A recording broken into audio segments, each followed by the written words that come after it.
The Organic Farming Research Foundation is honored to share a recent conversation we had with Shahid Harris, farm manager at Sumpter Cooperative Farms.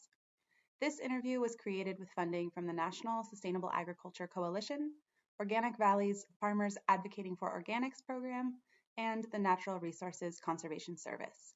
Keep listening to hear Shahid discuss dryland farming without irrigation in South Carolina, how Sumpter Cooperative Farms distributes fresh produce to food deserts, and how he views farming as a lifestyle and a community building tool. This audio has been edited from a longer, more intimate conversation, and the interview questions you hear have been inserted after the fact to provide context. We hope you enjoy. My name is Shahid Harris. I'm from Sumter, South Carolina, and the cooperative is SCF-Organic Farm. So that stands for Sumpter Cooperative Farm, and my personal farm is Azeez Organic Farms. So it's a cooperative of different member farmers. My title on this farm in the cooperative is farm manager. So I do a lot of the running around, greet people when they come for field trips. So kind of like a go-to all-around guy. This cooperative is kind of like an incubator. So people start in SCF and they'll learn organic farming, and then they'll go on to do their own business or their own farm or their own agriculture. Some people come through that's not even in physical farm. They do food hubs, or they do markets, or they may do like food truck where they just do farmers markets. So a lot of them are growers, but some aren't actually growers. Some of them are college students, or some are. Can you describe the farm? Our test site where we're at, our home office is on 22 acres, and we have 10 acres certified, and the rest is surrounding farm land, which is what in organic farming, you have to have a buffer zone. So we have a nice forest buffer zone around it. So overall, it's 22 acres, and it's 10 certified organic through Clemson University. I come from a farming family. I have ancestors on both sides that are deep in farming. And since I'm starting, I like to acknowledge my ancestors. On my mother's side is James Champagne. I have a great-grandmother, which is Mrs. Nancy Dix. And then I have, that's on my maternal side. And on my father's side, we have Ed Harris and Mrs. Pearl Harris. So they always farmed, and that was a part of their history in this country. They started as farming here, brought here to farm, then started sharecropping, and got into owning their own farm. So we look at that as significant because a lot of people doing that transition, they work hard to acquire land and still be a part of farming. So we take farming serious and we enjoy it. Like what farming does is build a community. So when you have a farm, you can kind of like you build communities with your family, and you build relationship with other people that become your family too, but they're not biological family. Farming is a community building tool. When were you certified organic? We were certified organic back in 2003. We was always organic farming. Mm-hmm. We just, when it came to our attention that Clemson certifies people, and there was a way to prove that you were certified organic, then it's just a certificate. But the way of farming, my family and my ancestors have been farming this way forever. Mm-hmm. So a lot of organic farming and organic practices is basically old school farming, heritage. That's why we call it heritage organic dry farming. What do you produce on the farm? This is a vegetable farm, so we grow everything from kale to collards to bok choy, toxoy, asparagus. We grow hibiscus tea, lemongrass, ginger.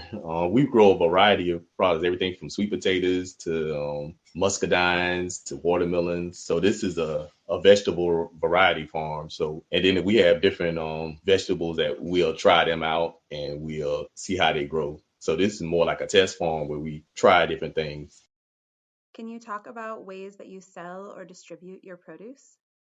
We do the Midlands Organic Mobile Market, which is a market that serves food deserts. Farming is kind of like you have to adjust with, even in growing, you have to adjust with how your climate is and how the weather is and how the environment is. So farming is kind of like ever changing. So we do marketing over the internet. We do Etsy. We sell teas through our website. So we do a variety of marketing. And then we also partner with Harvest Hope Food Bank. So we have an excess and it's not extremely perishable, then we'll take it there from anything from spaghetti squash to watermelons. So we try to partner with them, and they've been a real good partner. The mobile market was a project that we did through that's the AMS, that's the Agricultural Marketing Service. We did that for it was the FMPP program, which is Farmers Market Promotional Program. We did that to address food deserts, because where we're at in South Carolina, you have different towns. So you'll have a metropolitan area, which I have 100,000 plus people there, where they don't have a grocery store.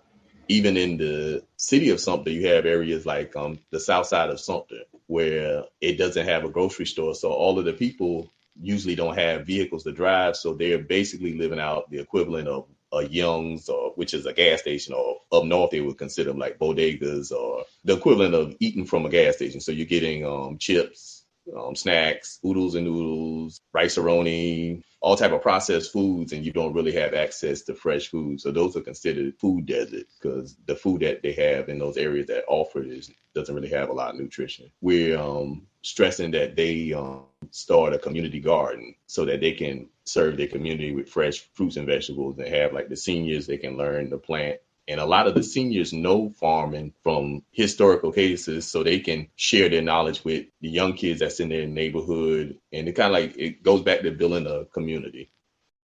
Can you describe your farming practices or seasonal rhythm? In the run of a year, what we do is, let's start from right now. We're in the winter of our season. So what I have now is I have harrowed over, which is a little thing that looks like it's a rake, and it just lightly rakes over. But I put out cover crops. I put out Austrian peas. I put out turnips, radish, rapes, which is like a rapini, similar to like a kale. We put out radishes.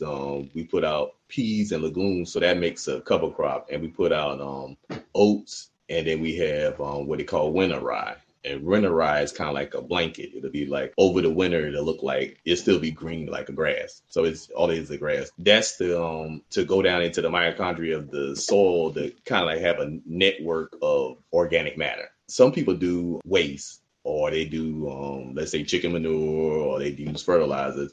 We try to build our soil like in a natural way. So we do a lot of companion planting. We do a lot of crop rotation, and we do a lot of it's very little till, but we're in the winter now, so we got the cover crops. Then when the spring comes in, before we get into the spring, we have what they call is a hoop house. So we're gonna seed our plants in a hoop house. So once we get our seeds planted in a hoop house, we're gonna set them out, because in organic farming, you can do it if you're super rich, but buying organic plants would be, pocket nightmare. So we do a lot of our own planting, and we do a lot of our own setting out of plants. Then our main tool after we have planted would be what they call is a stir hoe, which is, if you ever look at a regular hoe, like you chopping, a stir hoe kind of like goes through the soil, and it removes the roots of the weeds around the plant, but keeps the soil intact. So it's called a stir hoe because it looks similar to the footing that you use to get on top of a horse. So it's called a loop hoe or a stir hoe. So we use that to clean round. So in organic farming, there's some labor, not labor intensive, but if you stay ahead of your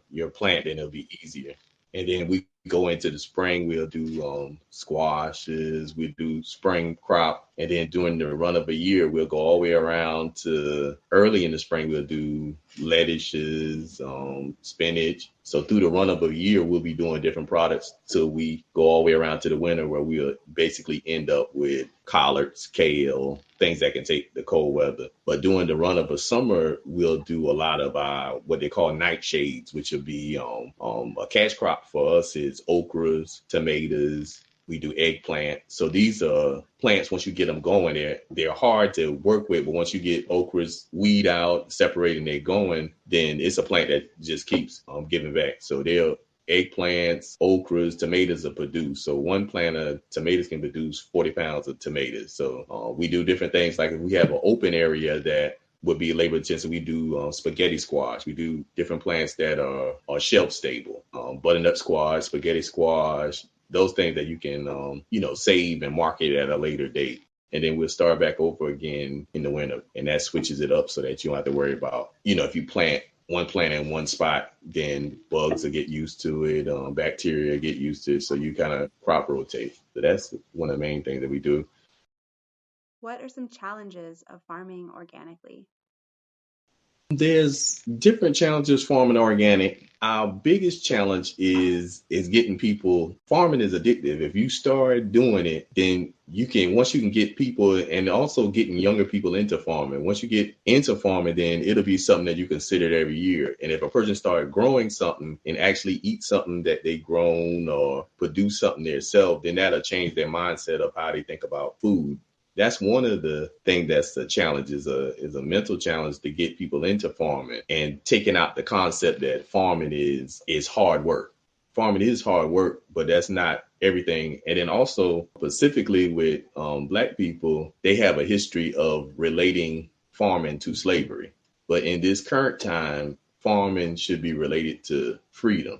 And then we try to change the mind of not just farming, but agricultural entrepreneurship. So we want to teach kids that you can go from anything from trees to cut flowers to mushrooms. So farming is not just limited. You can do livestock, you can do birds. So it's not just limited to how people look at farming. People should look at farming as a way of life. So a lot of people start in farming first as a business, and then if they have a bad year, then they say, "Oh, this business plan." We look at farming as a way of life for survival and for community stability. So whether you're an actor, rapper, singer, doctor, whatever your profession or whatever your passion is, everybody should be doing farming. So farming should be a part of your life, just like everybody eats, and everybody should be able to cook themselves a meal or do something, or even if you're not able, just have knowledge of it. So you should be a plumber, and then I farm on the side.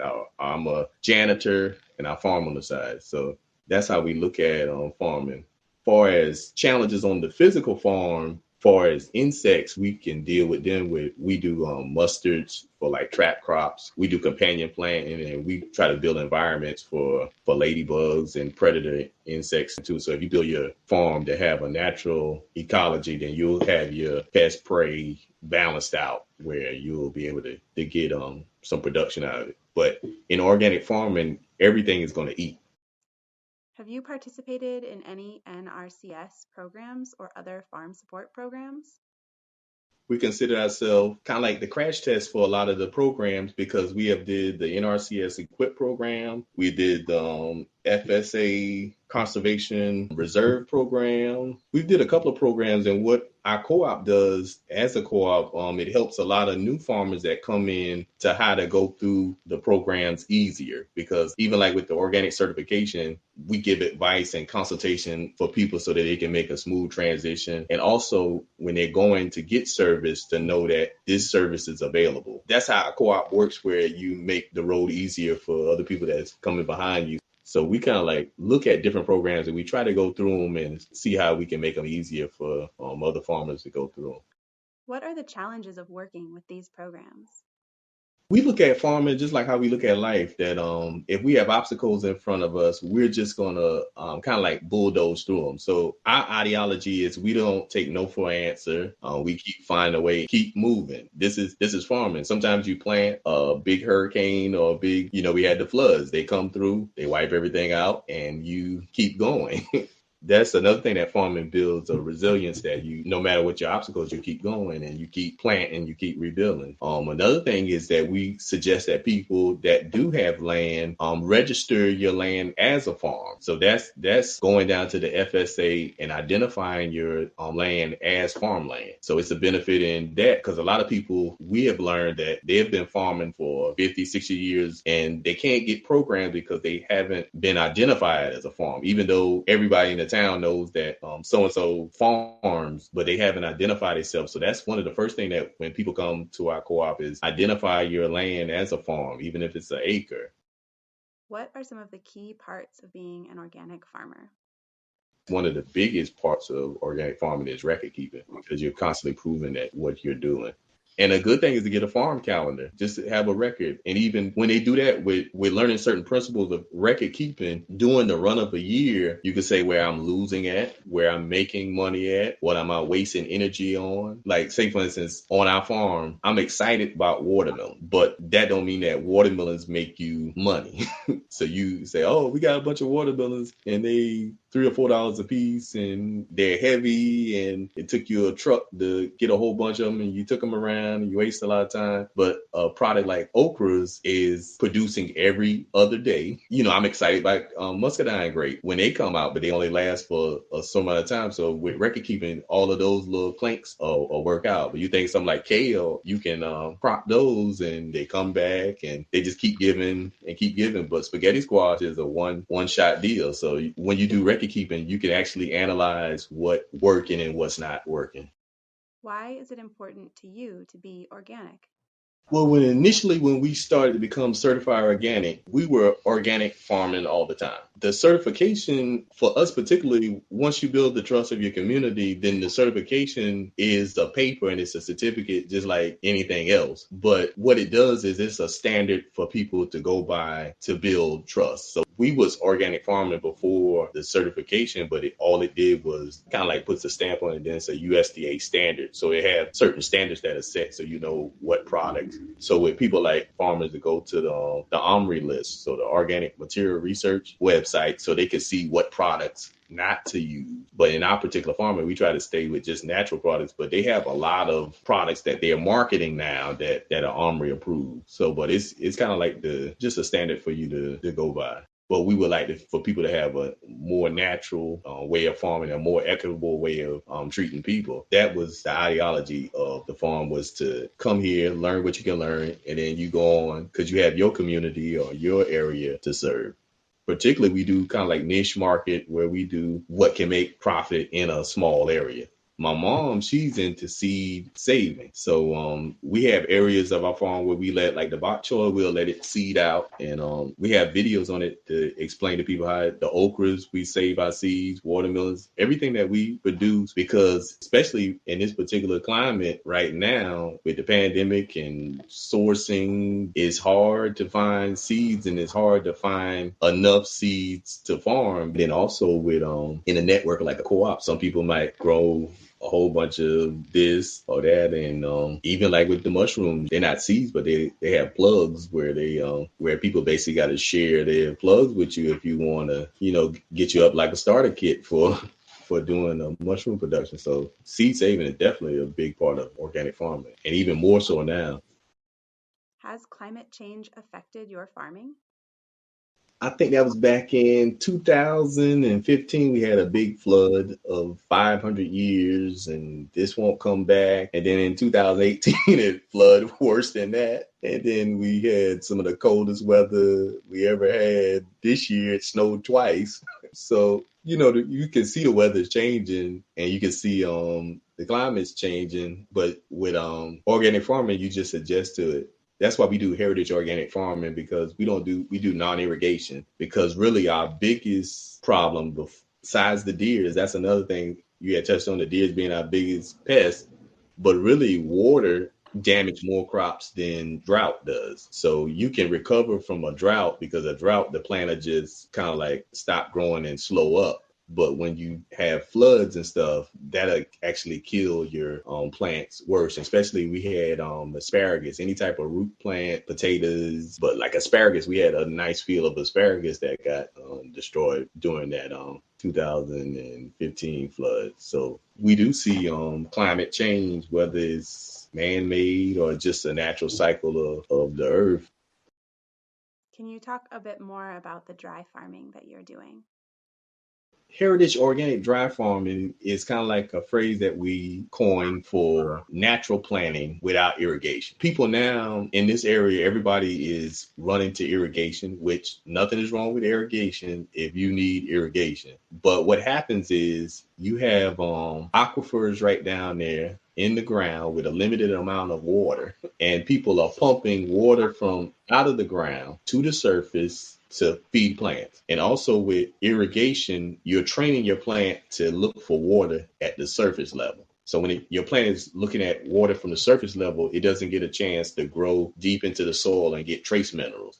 We always did heritage organic dry farming. It's a new usage of a word, but it's old school farming when people such as my ancestors, which were black people, they couldn't afford industrial fertilizers. They couldn't afford irrigation. They couldn't afford the big equipment. So they had to rely on nature to survive. So you can't rely on these systems and thinking that, oh, the water's always going to be pumping, the greenhouse, the lights is going to work, and everything is going good. We're trying to teach people farming for survival. And how would you farm if you don't have the big tractors, you don't have the electricity, you don't have the water pumps, you don't have all the equipment? If you just had the flat foot, get out here and farm to survive and take care of you and your community, this is not just organic farming, but this is just a particular style of farming that we do. So if it rains and floods, we don't have no crops. If it have a drought, we lose crops. But that's people have to realize that this is a part of nature, because people are creating fake environments, and then when Mother Nature actually takes control, then she starts letting you know you're not in control. We're gonna flood your whole plain. We're gonna burn all the forest down, and it's gonna be mud next year. She basically tells you, knock it off. You're not in control. It's better to give in than to fight. Yeah, so that's our ideal on organic farming. So we try to stick with nature and try to keep on top of it and do the best that we can. Thank you, Shahid, and everyone at Sumpter Cooperative Farms for sharing your story. For more information about the topics mentioned in this interview, you can visit ofrf.org.